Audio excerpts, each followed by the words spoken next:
Hi y'all, happy Vlogtober day 14. Yes, day 14. So I just want to say we're almost halfway through October, and today it was cool outside this morning. I get to wear my sweater, my scarf, so I'm just happy about that fall crisp air this morning because the last 2 days it was muggy and rainy. So I'm thinking the rain brought in that cold front, or the cool front, so I'm very happy about that. Also, I've been doing my readings all week, and I've been offering the ancestor slash spirit reading for half price since it is the middle of October. And I've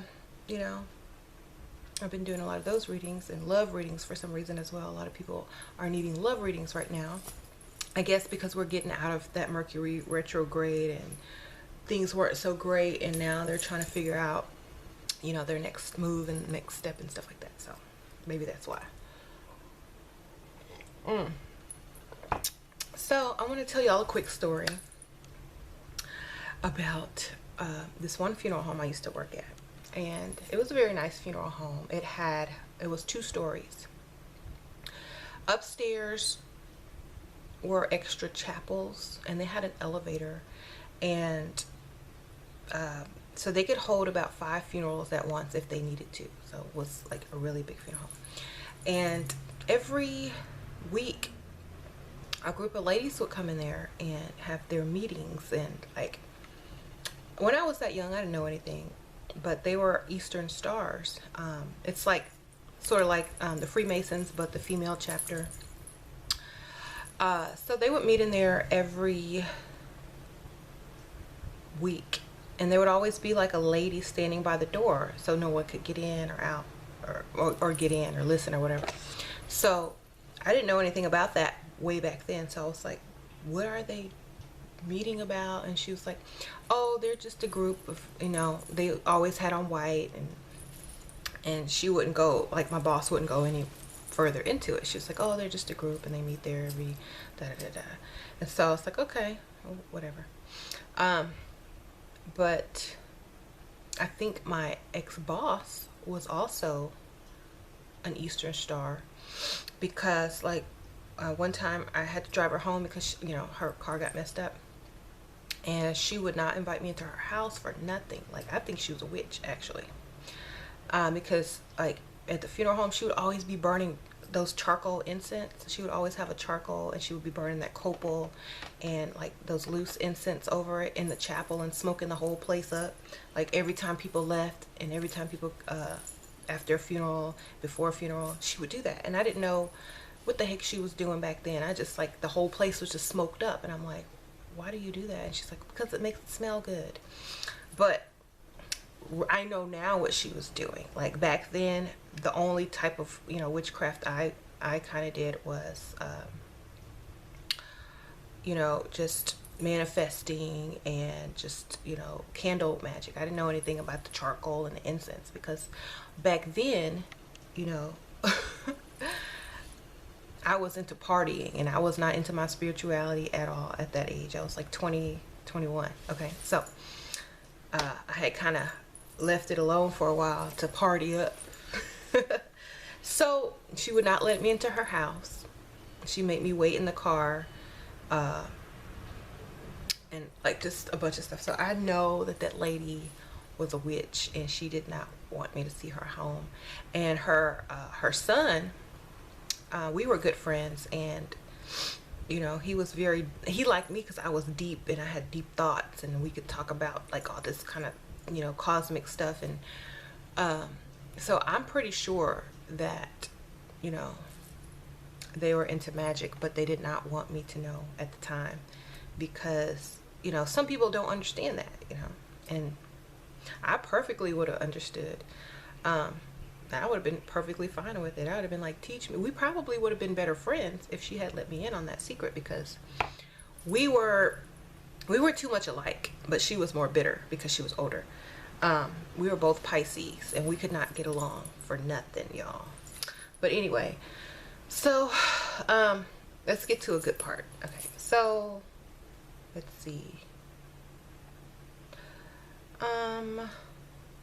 So I'm gonna tell y'all a story about when people drink too much at funerals. What happens before they come to the funeral or the wake.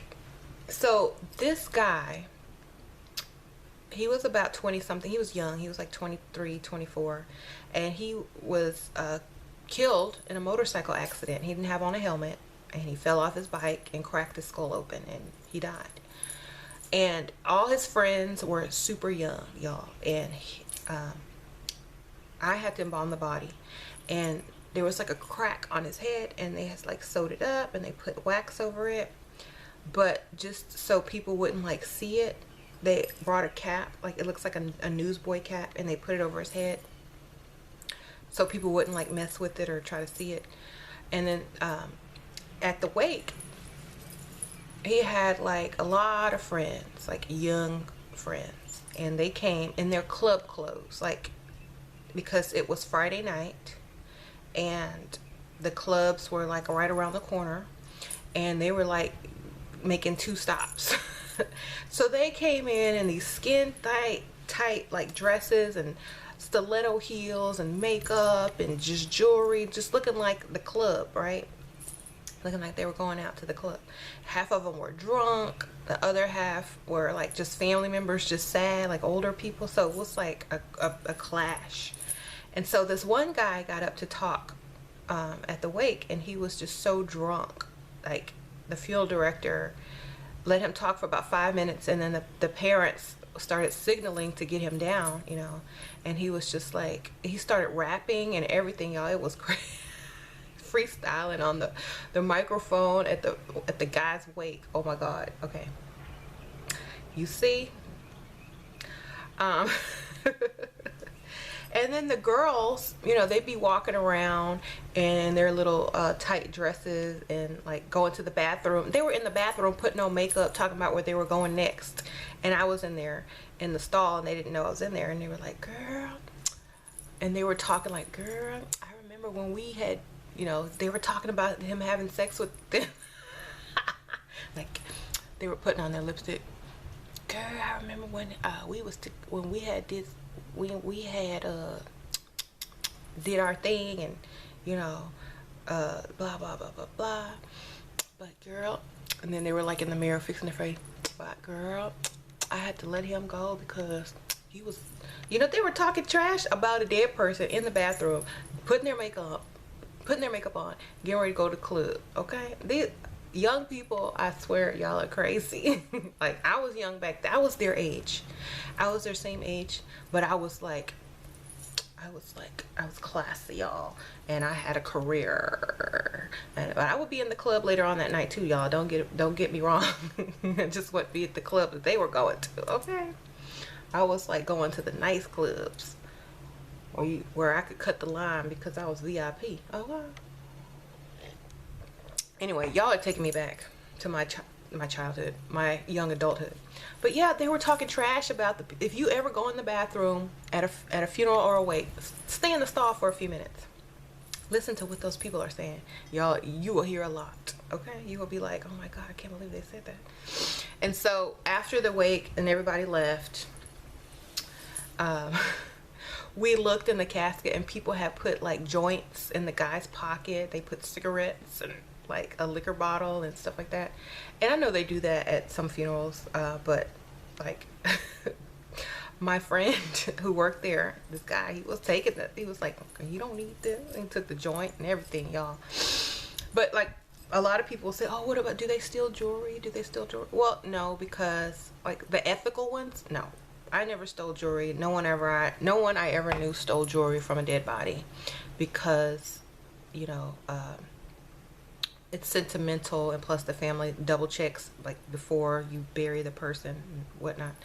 But like funeral directors, a lot of them, you know, if they want to make money, if they want money, they can sell embalming fluid, and a lot of them did on the side, y'all. I'm serious.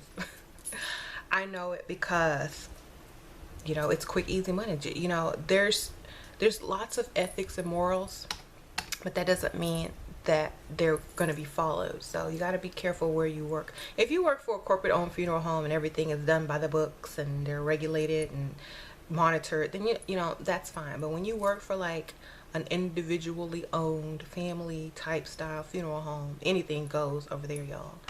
Okay. And that's what I mostly worked in. That's where I get all my crazy stories from, because they don't have the structure that most corporate funeral homes have, you know. So that's why I get my crazy stories. Like, and like there's differences, like different races mourn differently and they have different funerals. So have you ever been to an African American funeral? You know. Okay. Like, and I used to work for Earthman too, and I don't know if y'all know what Earthman is, but it's like a big chain of funeral homes in Texas. And those funerals were like very dry and boring, and you'd fall asleep. But you go to the black funeral, you know, they go to the church, they be, you know, singing for that funeral can last 3 hours if they let it, okay? And you're out there all day, and you're like, oh my God. But you getting paid, because you get paid. Anyway, so I think that's enough for today. Yeah, okay. So I'll share some more tomorrow. But FYI, don't go to a funeral drunk and get up and talk on the microphone, especially in front of somebody's parent. It's disrespectful.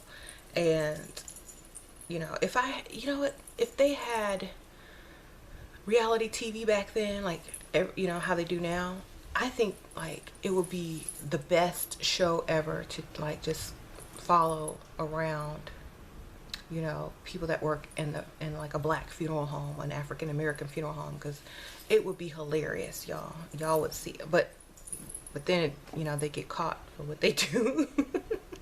It would have to be on like HBO and anonymous, with like blurred stuff out. I think they tried to do a show like that, but it didn't work out. I know they have like this drive-through funeral home somewhere where you can drive through and look at the body. It's like a drive-through wake and then keep driving. That was like this big deal back when I was in the funeral business. A lot of funeral homes want to do that, but I was like, that's just like, I don't agree with that. I think it's kind of weird. Drive-through funeral. Anyway, I will see y'all later. I have a topic video coming up, so y'all stay tuned for that as well. And I'll see y'all tomorrow. Bye.